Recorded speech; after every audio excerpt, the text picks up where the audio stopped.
मर्ज होंगे सरकारी college. HPTDC के होटलों को निजी हाथों में सौंपने की तैयारी। अब हिमाचल में घर बनाना होगा और भी महंगा। इन सब के अलावा और भी बहुत कुछ रहेगा इस बुलेटिन में। आप देख रहे हैं इनॉक्स न्यूज, तो आइए जानते हैं अब दिन भर की बड़ी खबरें।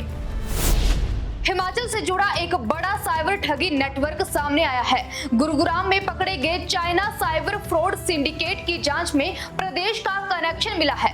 पुलिस ने इस मामले में 3 आरोपियों को गिरफ्तार किया है, जिनमें 2 हिमाचल के रहने वाले बताए जा रहे हैं। शुरुआती जांच में पता चला है कि ये आरोपी चीन से संचालित साइबर ठगी गिरोह को भारत में कॉलिंग सपोर्ट दे रहे थे। आरोपियों के पास से 20 पोर्ट वाला वर्चुअल सिम बॉक्स और लैपटॉप भी बरामद किया गया है, जिसकी मदद से रोज हजारों लोगों को कॉल कर ठगी की जाती थी।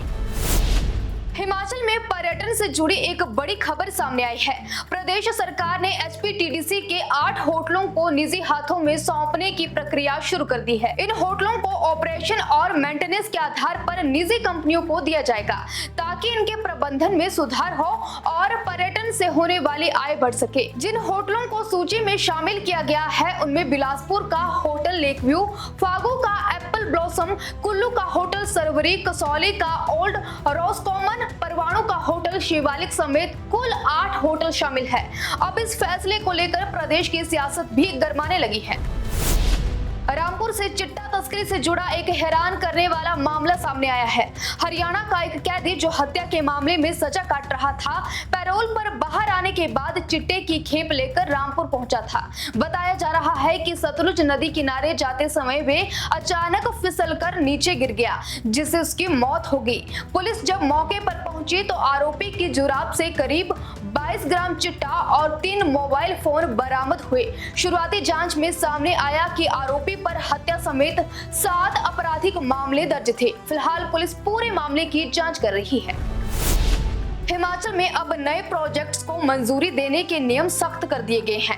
राज्य सरकार ने स्पष्ट किया है कि प्रदेश में अब वही प्रोजेक्ट मंजूर होंगे जहां पानी की पर्याप्त उपलब्धता होगी। मुख्य सचिव संजय गुप्ता ने जल शक्ति विभाग को निर्देश जारी करते हुए कहा है कि बिना पानी के प्रबंध के किसी भी प्रोजेक्ट को एसेंशियलिटी सर्टिफिकेट नहीं दिया जाएगा। अगर किसी क्षेत्र में पानी की व्यवस्था नहीं है तो प्रोजेक्ट प्रमोटर को ही जल आपूर्ति योजना का खर्च उठाना होगा। सरकार ने ये फैसला प्रदेश में बढ़ते जल स्रोतों के दबाव को देखते हुए लिया है। हिमाचल में अब कम छात्र संख्या वाले सरकारी कॉलेजों को लेकर सरकार ने बड़ा फैसला लिया है। राज्य सरकार ने तय किया है कि अब केवल 75 से कम छात्रों वाले 10 सरकारी कॉलेजों को ही नजदीकी कॉलेजों में मर्ज किया जाएगा। पहले 100 से कम छात्र संख्या वाले कॉलेजों के विलय की योजना थी, लेकिन विरोध के बाद सरकार ने सीमा घटाकर 75 कर दी। जिन कॉलेजों में छात्र संख्या बेहद कम है, वहां पढ़ने वाले विद्यार्थियों को नजदीकी कॉलेजों में दाखिला दिया जाएगा, जबकि शिक्षकों और स्टाफ को जरूरत के अनुसार अन्य संस्थानों में तैनात किया जाएगा। हिमाचल में अब घर या बिल्डिंग में तय सीमा से ज्यादा निर्माण करना महंगा पड़ सकता है।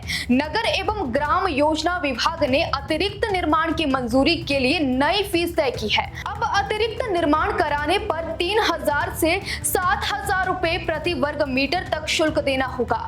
यानी जितना ज्यादा अतिरिक्त एरिया बनाया जाएगा, उतनी ज्यादा फीस देनी पड़ेगी। सरकार का कहना है कि इस फैसले से शहरों में निर्माण को नियमों के मुताबिक और बेहतर तरीके से नियंत्रित किया जा सकेगा।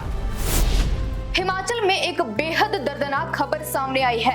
मंडी जिले के सरकाघाट उपमंडल के एक बड़ा समाहल गांव में 13 साल के एक छात्र ने फंदा लगाकर अपनी जान दे दी। बताया जा रहा है छात्र वार्षिक परीक्षा देकर घर लौटा था, लेकिन जब परिजनों ने उसे खेलने के बजाय पढ़ाई करने को कहा तो वे नाराज होकर कमरे में चला गया।